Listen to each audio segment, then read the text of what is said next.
सबको जय मसीह की परमेश्वर की हजूरी में आपका स्वागत करता हूँ। तो मेरे प्रियो, आज जो परमेश्वर मेरे मन में डाला मैं उसको शेयर करता हूँ। और पहले हम वचन में चलेंगे, फिर हम आगे बात करेंगे। हम पढ़ेंगे उत्पत्ति अध्याय 23 उसकी 9 पद में लिखा है कि वह अपनी मकपेल वाली गुफा जो उसकी भूमि की सीमा पर है उसका पूरा दाम लेकर मुझे दे दे कि वह तुम्हारे बीच कब्रिस्तान के लिए मेरी निज भूमि हो जाए। तो मेरे प्रियो, यहाँ पर अब्राहम जी ने जगह मोल लेकर एक कब्रिस्तान बनाया था ताकि मुर्दों को गाड़ सके। तो हम और वचन में चलेंगे। पहले इस वचन में चलेंगे उत्पत्ति अध्याय उसकी 3 आयत उसके 19 पद में लिखा है, और अपने माथे के पसीने की रोटी खाया करेगा और अंत में मिट्टी में मिल जाएगा, क्योंकि तू उसी में से निकल गया है। तू मिट्टी तो है और मिट्टी ही में फिर मिल जाएगा।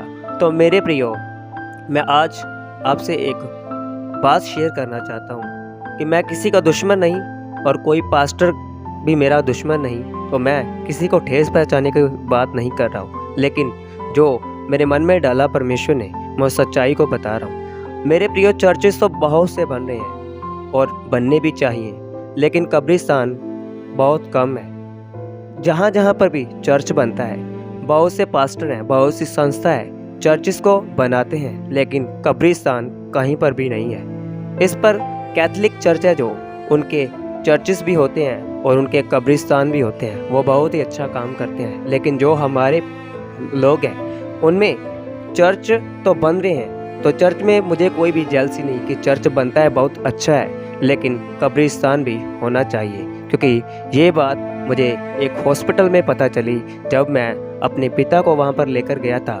मेरे पिताजी को तो परमेश्वर ने बचा लिया था, लेकिन बहुत से लोग थे जिनको अभी तक वो जगह नहीं मिली थी कि हम कहाँ पर मुर्दों को गाड़ें। तो यहाँ पर एक शैतान एक्शन ले जाता है, हमारी रूह को वहाँ पर से ले जाता है, तो हम यहाँ से रह जाते हैं। मेरा एक सवाल था सभी से कि कोई जलकर मर जाए, जहाँ पर बॉम्ब ब्लास्ट हो जाते हैं वहाँ पर जलकर मर जाते हैं, जहाँ पर पानी में डूबकर मर जाते हैं, तो उसका मैंने परमेश्वर पिता से एक ये उत्तर मांगने के लिए वेट किया था। तो आए मुझे वो उत्तर भी मिला था। आए हम पढ़ते हैं प्रकाशित वाक्य उसकी 20 आयत उसके 12 और 13 पद में लिखा है,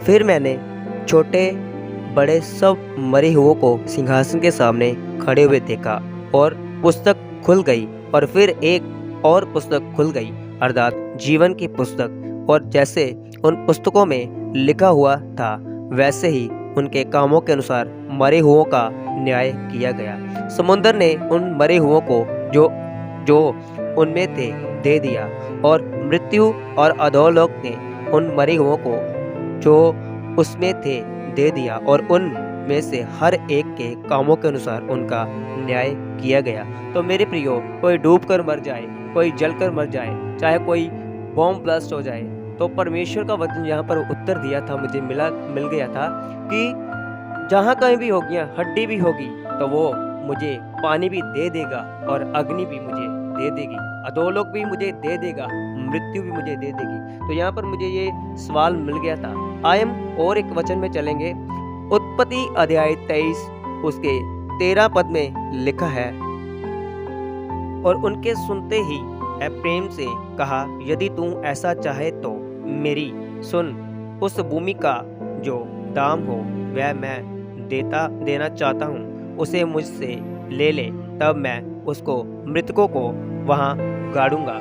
तो मेरे प्रियो, अब्राहम ने जब भूमि को मोल लिया, वहाँ पर कब्रिस्तान बनाए। तो आज मेरे प्रियो, ये मेरी एक रिक्वेस्ट है कि सभी जहाँ जहाँ पर भी चर्च बनता है परमेश्वर का, वहाँ पर कब्रिस्तान भी होना चाहिए, क्योंकि सब मिट्टी है और मिट्टी में मिलेंगे और बाद में ही हमारा न्याय किया जाएगा। तो सबको जय मसीह।